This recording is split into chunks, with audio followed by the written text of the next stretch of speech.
Frédéric Maréchal, je suis adjudant-chef professionnel à Avallon. Je vous présente Julien. Je suis le sapeur Julien Lormeau, donc je suis au centre de secours de l'Île-sur-Seine. Il est inconscient, c'est-à-dire que quelqu'un qui est inconscient, c'est quelqu'un qui ne répond pas à une question simple, à un ordre simple. D'accord? Donc il va fermer les yeux. Vous le trouvez dans cette position, vous intervenez, il y a une perceuse dans la main qui est reliée à la prise de courant.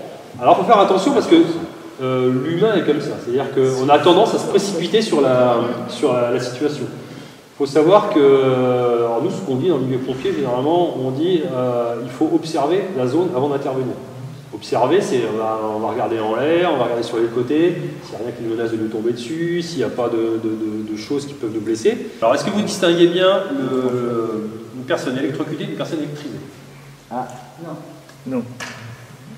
Alors, une personne électrisée, c'est quelqu'un qui a pris un coup de jus et qui est encore vivant. Une personne électrocutée, c'est quelqu'un qui va être en état de mort apparente suite à un courant électrique et qui peut donner la mort.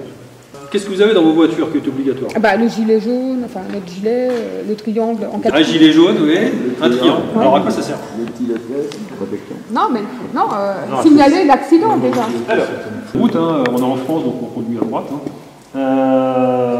Vous êtes face à un accident, donc vous arrivez d'ici, d'accord? Qui veut venir garer sa voiture? Moi, je la mets de l'autre côté. Alors, c'est quoi comme voiture? Je la mets là. Qui est d'accord avec Bertrand et qui ferait autrement? Moi, je la mettrais derrière. Ouais. Avec les feux de détresse. Allez-y, allez-y. Ah, je vais vous solliciter. Les 2 heures, on m'a dit, il faut les épuiser au bout d'1 heure. Ouais, moi je la mettrais. Pareil, là, je la mettrais là, ouais. 10 mètres, 15 mètres. Alors pourquoi vous la mettriez derrière?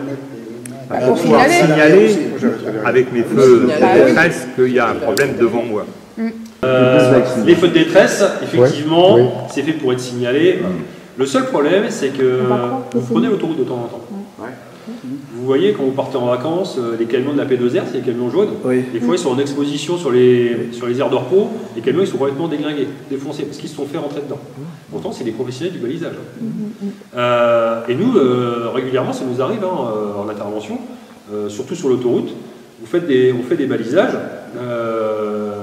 mais en fait, vous avez des gens qui peuvent être impressionnés par les lumières, par les camions, et donc, en fait, ils sont tétanisés, et puis au lieu de dévier du balisage, ils rentrent dans le balisage.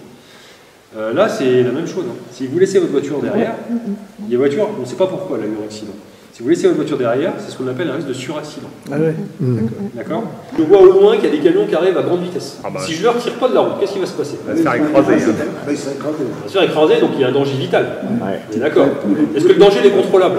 Quand je dis est-ce que le danger est contrôlable, c'est est-ce que vous croyez que je peux arrêter un camion de 38 tonnes pour rouler à 90 km/h? Dans ces cas-là, non, vaut mieux. Ah non, vaut mieux le tirer, même si c'est pas ce qu'il veut faire. Donc effectivement, certains d'entre vous pourraient se dire si je l'enlève, je vais aggraver ses blessures. Le danger, il est vital, il n'est pas contrôlable. C'est ce qu'on va appeler un dégagement d'urgence. D'accord? C'est-à-dire que même si vous aggravez ses blessures, le but du jeu, c'est de le soustraire à la mort. Comment je ferais pour le retirer? Est-ce que quelqu'un a une idée comment je peux faire pour le mettre sur le bas-côté de la route pour qu'il ne risque rien? Vas-y. Allez, attention, Julien. Ça dit, alors, on va revenir à ça. Ok, très bien. Est-ce que vous trouvez que ça marche bien? C'est efficace et rapide. Efficace et rapide. Est-ce que quelqu'un a une autre possibilité? Moi, j'aurais pris des dessous de bras. Alors, attends. Elle a dit que vous ne pouvez pas. Pourquoi? Vous estimez qu'il est trop lourd par rapport à vous? Est-ce que vous pensez que vous pourriez avoir de l'aide? Là, il y a du monde. Si vous êtes 2 dans la voiture. Non, mais on peut essayer. Imaginez, il y a monsieur. Allez pas vous faire mal. Je l'aurais pris là. Voilà. Mais monsieur est avec vous. Ça tombe bien? Vous avez été à 2. Attendez. C'est-à-dire que la technique, elle marche. Très bien, super. Super. À 2, oui. Et à 2, c'est possible aussi. Tout ce que vous faites, c'est moi. Très bien, on peut. Mais alors, vous pouvez demander l'aide de quelqu'un. Ah oui, mais si je suis seule. Ah bah si vous êtes seul. Si je suis seule, il faut que je prenne sur moi. Mais vous faites pas mal non plus, c'est pas le but. Ça dépend de la corpulence de la personne. Mais si ses jambes sont Non, cassées. non, mais les jambes sont cassées, mais elles vont pas se décrocher. Donc ça marche. Elles vont pas se décrocher. Il n'a pas beaucoup mal, il n'a rien dit.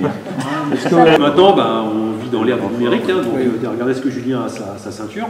C'est un récepteur individuel d'alerte, hein, d'accord? C'est-à-dire que maintenant, chaque pompier, hein, qu'il soit professionnel ou volontaire dans n'importe quel centre de secours, est muni d'un récepteur d'alerte.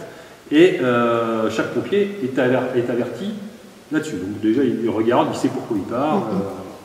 Alors lequel? Le 18. Ah, attendez. C'est qui? Le 22. Le SAMU. Le SAMU, ça veut dire quoi? Mobilité urbaine. Il y a urgence à la fin, je crois. Service d'aide médicale Urgence, d'urgence. oui, c'est ça. Ensuite, Il y a le 18, le 18, hein, c'est le plus beau. 112. Et puis il y a le C'est 112. qui le 18? les pompiers. Les pompiers. C'est les pompiers. Les pompiers. En général, ça marche. Le 112, c'est Ça marche bien, ça, ouais. Alors, le 112. Le 112, ce n'est pas que portable. C'est le numéro international, ça. Enfin, je veux dire, C'est pas l'Europe? C'est un numéro européen. Un numéro de secours. européen. il faut le savoir. Alors, quelle est la différence avec le 18, par exemple? Alors, je vais vous l'expliquer. Alors déjà, numéro de secours européen, pourquoi? Tout simplement parce que demain, vous partez en vacances en Espagne, vous tombez sur un accident de la route, vous voulez prévenir les secours. Si vous faites le 18, vous allez peut-être tomber sur un marchand de kebab ou un marchand de pizza, mais c'est très peu probable que vous tombiez sur un numéro de secours. Le 112, pourquoi? Tout simplement pour uniformiser le numéro de secours sur la communauté européenne. C'est-à-dire qu'il est conseillé aux Français qui partent en vacances dans la communauté européenne et il est conseillé aux Européens qui viennent en France.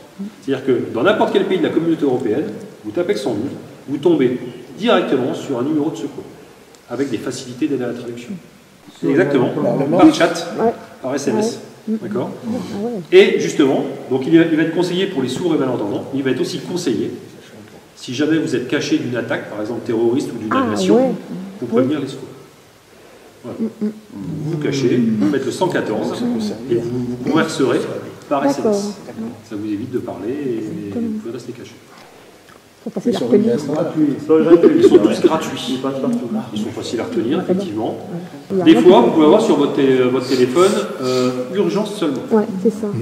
Alors, pourquoi? C'est-à-dire que le réseau que vous avez souscrit, à l'opérateur que vous avez souscrit, ne capte pas. Il n'a pas de réseau à ce moment-là. Par contre, peut-être qu'un autre opérateur, lui, a un réseau. Donc il y a eu une entente entre tous les opérateurs. Pour tout ce qui est numéro de secours, chaque opérateur doit obligatoirement mettre son numéro à disposition. C'est pour ça que vous pouvez avoir urgence seulement. Ça veut dire que votre opérateur, vous ne pourrez pas appeler Tata Janine. Par contre, vous pourrez appeler un numéro de secours. Alors pourquoi on appelle le 15? Quand il y a un problème. Un problème médical, quoi. Exactement. Problème médical.